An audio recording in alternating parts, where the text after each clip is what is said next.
Hey guys, this is Halen. I am back with another Moresky Clarinet, review.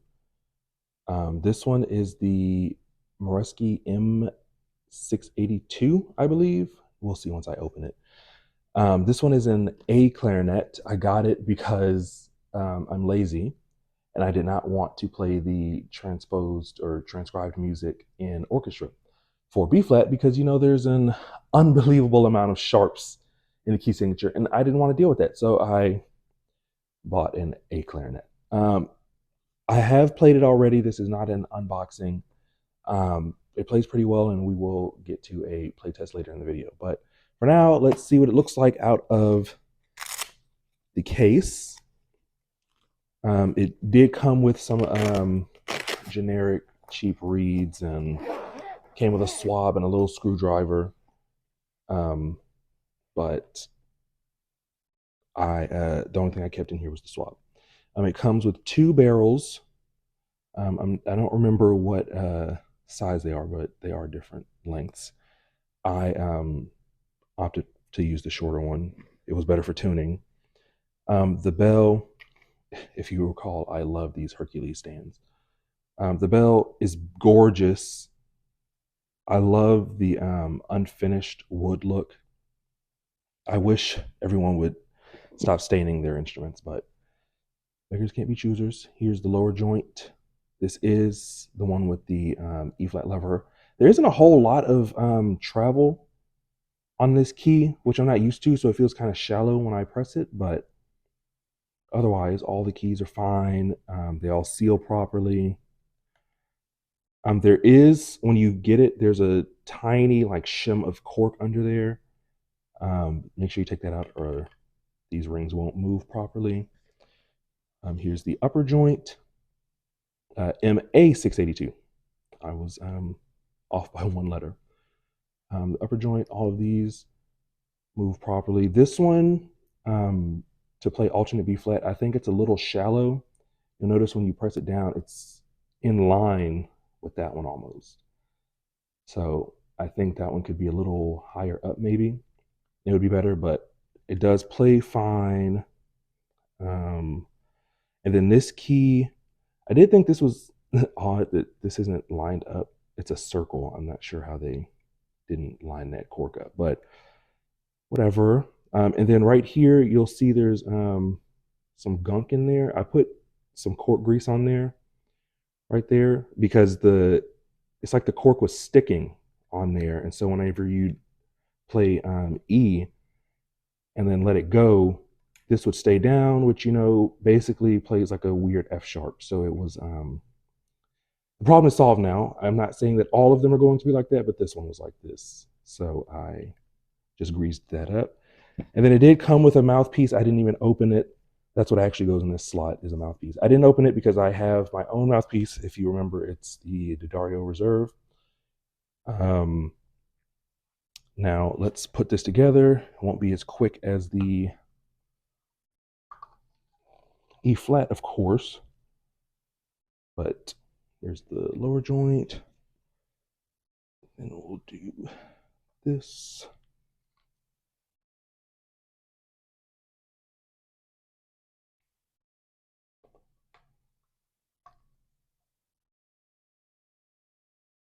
And there is the A clarinet assembled, minus the mouthpiece, of course.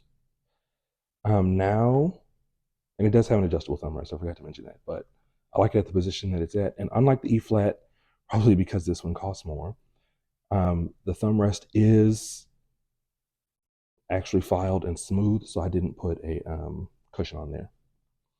But yes, now we will move to the playing test.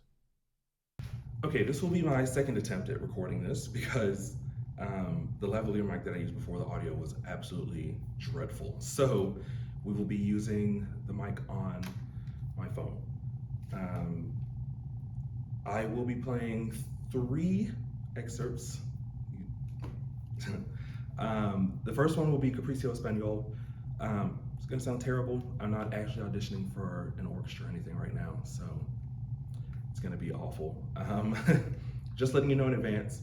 I'll play that entire excerpt, and then I'll play just like the first 3 or 4 lines of the Clarinet Concerto Mozart, because that's also for A clarinet, and then I will play just a little bit of the solo in Movement 2 of the Rachmaninoff Piano Concerto No. 2, also for A clarinet. I'm not sure what else to say about it. Before I do start, I want to mention that when you play, the banana key F sharp, this the actual pad that it lifts up is kind of close to your thumb. I've never noticed that on any other instrument, but when I was playing this one, sometimes when I move my hand around, it touches my thumb, which I think is strange, but it doesn't interfere with any playing, so it's just odd. Yeah.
Okay, that was the terrible Capriccio Espagnole. Now for Clarinet Concerto.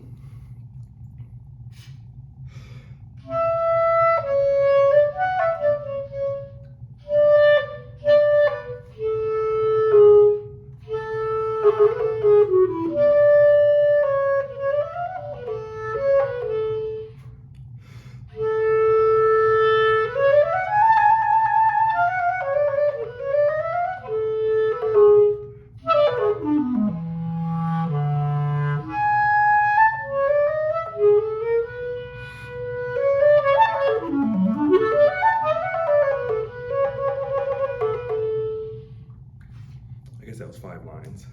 Also, I apologize for how echoey it is. This is the space that I had to record in today.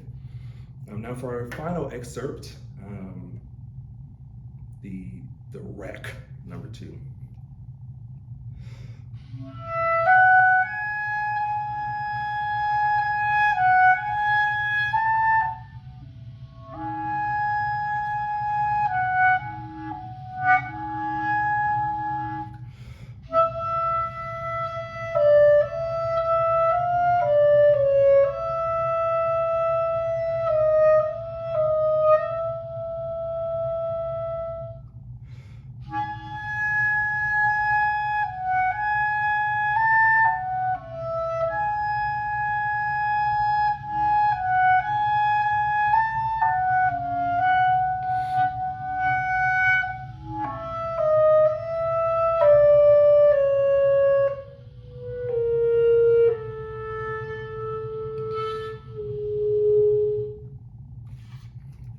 Okay, that was that terrible, I know.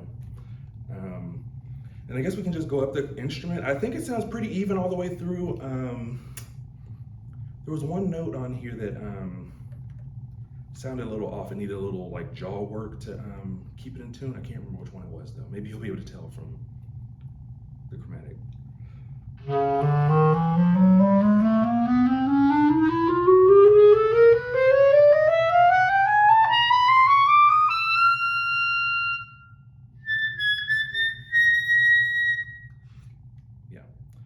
And that will conclude the playtest portion of this video.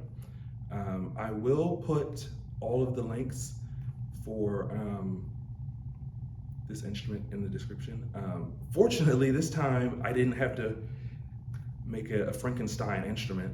So the only thing that will be linked is most likely the instrument, and then my reeds, mouthpiece, and ligature. Um, just like last time, I'm not affiliated with any of these brands. I don't get any kickbacks, no portion of the sales.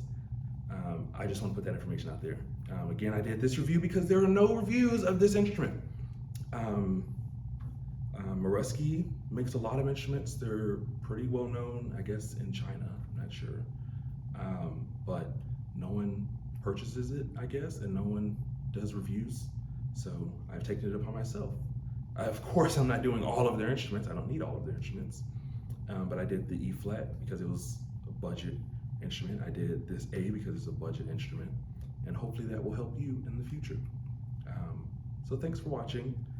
I don't really need you to subscribe.